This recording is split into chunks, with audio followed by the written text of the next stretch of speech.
150 tons of jet fuel, 500 miles per hour, 30,000 feet in the air. And in just 30 seconds, 4 American airmen were gone. But here's what nobody's talking about. The 5th guy actually landed that thing. Half his tail was literally ripped off, and he still brought it down. Now, before you think this was some enemy attack, it wasn't. No missile, no malfunction, nothing like that. 2 American planes, same team, same mission, crash straight into each other. And the wild part is this kind of thing happens more than you'd ever guess. So stick with me. Because what went down that day over Iraq is absolutely insane. All right. So March 12th, 2026, 2 KC-135 Stratotankers take off over western Iraq.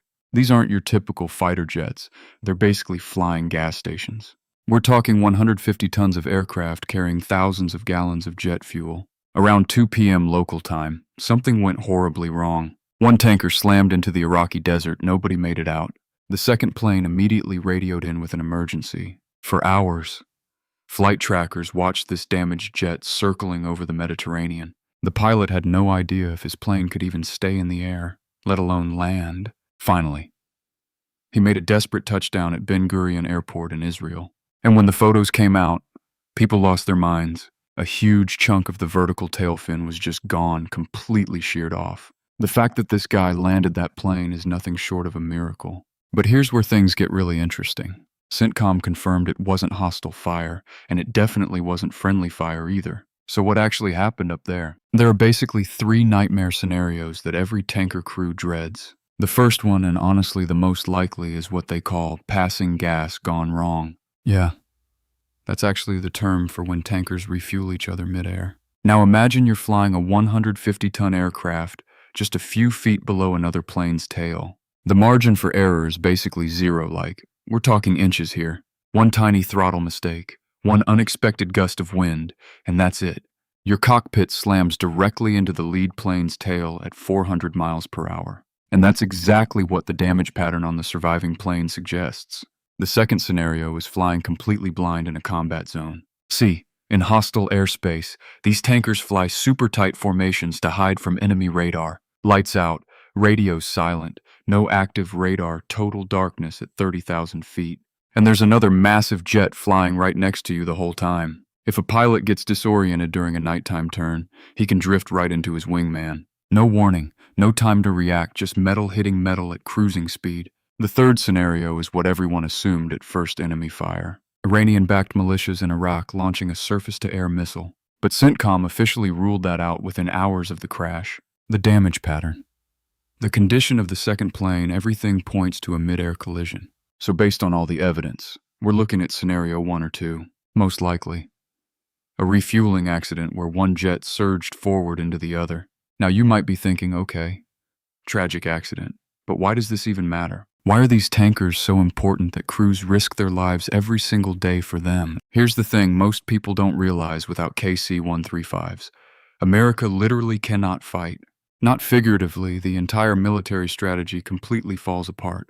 Think about it this way. Say you want to strike targets in Iran from bases in Europe. An F-35 or F-16 simply cannot make that round trip on its own fuel. We're talking thousands of miles each way through hostile or restricted airspace. These KC-135 tankers act like floating bridges across those impossible distances. They meet up with fighter jets mid-air, top off their tanks, and boom! Suddenly those fighters can hit deep into enemy territory and actually make it back home. No tankers flying means every strike jet in the theater is basically grounded. And here's what made this particular operation so complicated. The traditional staging areas in the Gulf, places like Qatar and Saudi Arabia, weren't available.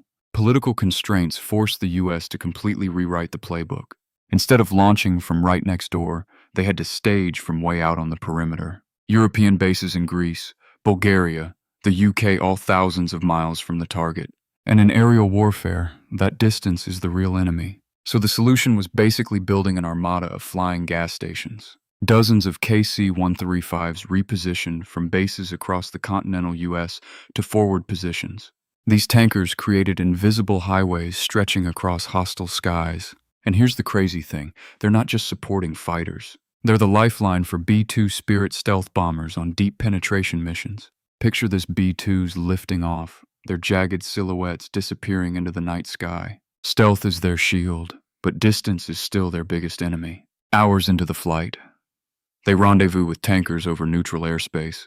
They're gulping fuel mid-air while F-18s circle around them for protection. Electronic warfare aircraft are pumping out noise to mask the whole operation. Israel actually used the exact same playbook for their strikes on Iran. More than a dozen aircraft launching at 9 a.m., navigating around Syria and Iraq.